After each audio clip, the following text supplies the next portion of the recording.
guys, we're back once again for another Fire Emblem DLC review.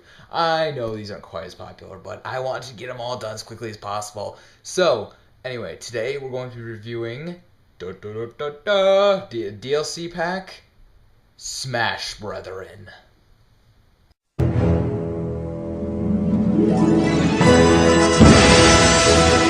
Okay, so here's what you need to know.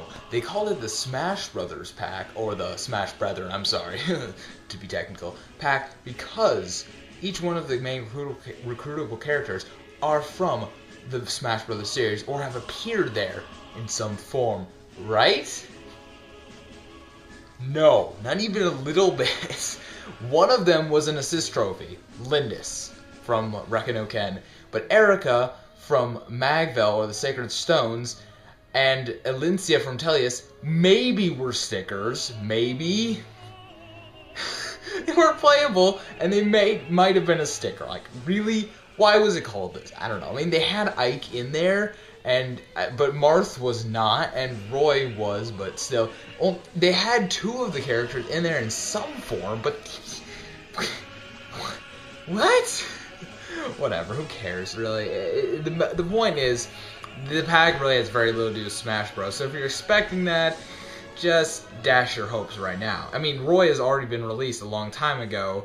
Ike hasn't come out yet quite. He's going to be out very soon. And Marth came out first. So, I mean, you can already get all the Smash Brothers characters anyway.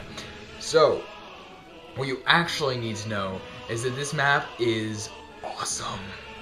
Characters first. Now, as this is another nostalgia pack, that means all the characters say unique things, do interesting stuff. When you fight them, they have classes that are based off of the avatar's building options, and some of their quotes, they'll actually talk to certain party members. Like I had, like in the second one, I had Inigo talk to Mia, and that was very funny.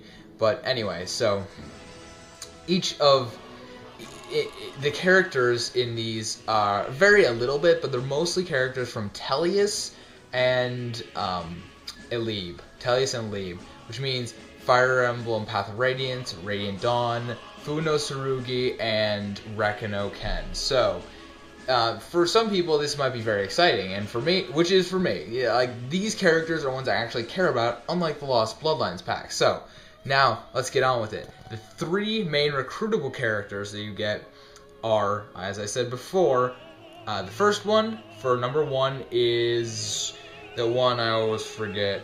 God dang it. Elincia. She comes as a Falcon Knight, and she's pretty funny, actually. She has a, actually, there's nothing interesting about her at all. Never mind. Moving on. I like her art though. Her art is pretty cool. I didn't even talk about the art in the last one because I didn't even care. Anyway, so next one is Erica. Erica is a weird class. Erica is a bride in this game. Like, that's a whole new class. What the heck? When you recruit Erica, she'll give you a wedding bouquet to turn another one of your female characters in. Now, actually, she'll give you a wedding bouquet regardless of whether you recruit her, as long as you beat the level. So, that means you can just spam level and keep on getting wedding bouquets, but I wouldn't do that because it's kind of a weird class anyway. Now, unlike Dreadfighter, only females can be brides, which, thank God, like, really.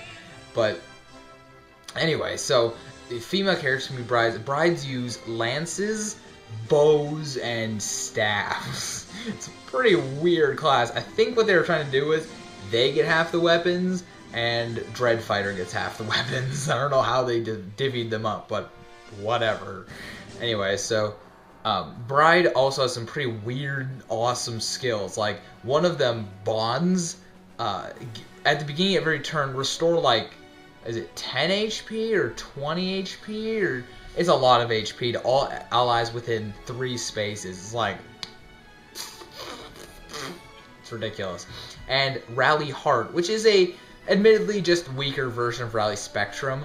It raises the stats of all allies, not enemies, all allies within 3 squares by 2, and increases their movement by 1. So in some ways, it is a little better than Rally Spectrum, notably that it gives movement, but overall, Rally Spectrum is still better, so you probably just want to avoid this. Anyway, so, next, Although, interestingly enough, Rally Spectrum and Rally Heart do stack. So if you had, say, I don't know, Morgan, a female Morgan, with Rally Spectrum and Rally Heart, allies would get +6 to all stats when you used it. Anyway, so the last character you get is Lindis, and she's a swordmaster. There's really not that much interesting about her class at all. It's just a swordmaster. I like her art. I actually don't like Erica's art very much as a point of interest, but that's not really the point. I like Lindis's art, and as a quick note, I may have mentioned this, but whenever you recruit one of these special characters, they'll go over like a big conversation with your tactician or my unit, and they're really interesting, and they provide you with some interesting questions, and they tell you about their past and stuff like that. It's pretty cool. I like the way they did it. And Lindis in particular was awesome. I loved it. Especially if you've played Rekanoken, it will be amazing, because she'll actually recognize you as the tactician from her game, and it'll be really emotional. I was moved by it. It was cool. I really appreciated it. Anyway, so that wraps up the characters. Overall, though, the characters get a big thumbs up. I liked all the characters. I liked what they did with them. All of the characters that weren't recruitable were interesting as well. So overall, big thumbs up. As for the gameplay, loved it. Loved it.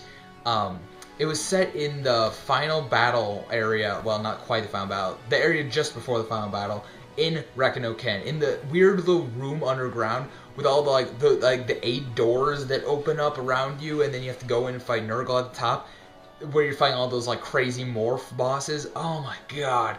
And the map has been completely remastered. It looks great. I love it. It's such a unique and awesome environment. Unfortunately, they freaking use it for all 3 maps, but I'm not so annoyed about it this time, because I actually really, really like the map.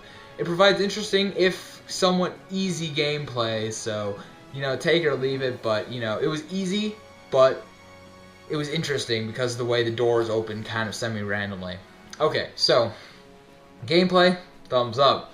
And lastly, we come to the extra stuff you get. The extra stuff in this one is the wedding bouquet, as I mentioned earlier, which is a very cool item. Not like amazing, but it's very cool, and and the bride class is admittedly an amazing next choice for Pegasus and Falcon Knight riders, because Falcon Knights have the exact same weapons as the bride, except the bride also gets bows. So turning your capped out or level 15 Falcon Knight into a bride is a really good idea, because they'll get access to bows, they'll get 2 awesome new skills, and they'll be a lot better off for it overall.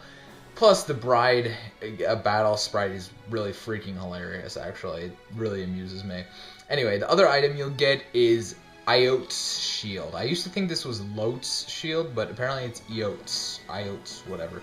It's a skill tome that allows you to, that gives one of your units, whoever you equip it to, it removes their flying weakness. Now, this is iffy. I'm not completely sold on this one yet, because usually I would advocate using better skills for this category. But if you have a flying unit that doesn't have 5 amazing skills yet, you know what? Throw it on them, because it'll be really helpful to not have to worry about getting hit by bows or wind magic ever again.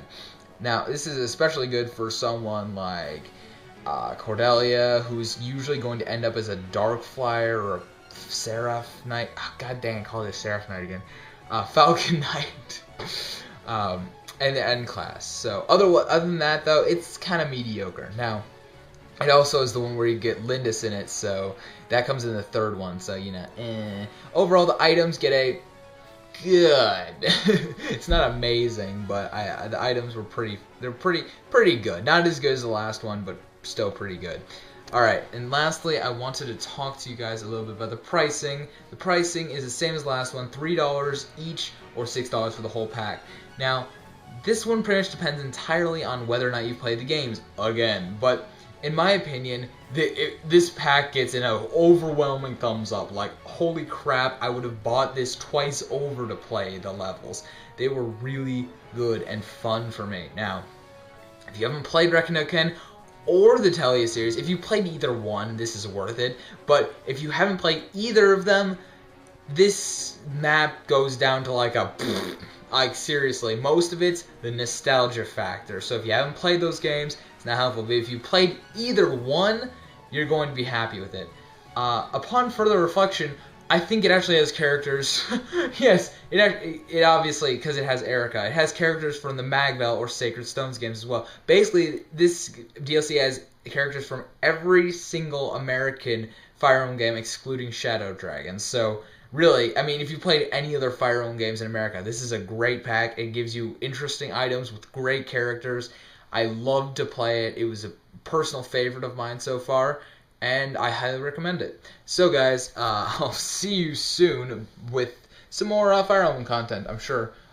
New character guide, as I hinted at in my last one, it is Starja. I'm sure you all guessed it was Starja, but that'll probably be coming up in a few days. And I'm thinking of starting up some, bringing back Bon Kaitos pretty soon. I'm kind of feeling a little lonely without it on my channel. So anyway, guys, leave a comment below if you have any comments, questions, or if you want any specific characters done. And you know the drill. See you guys later.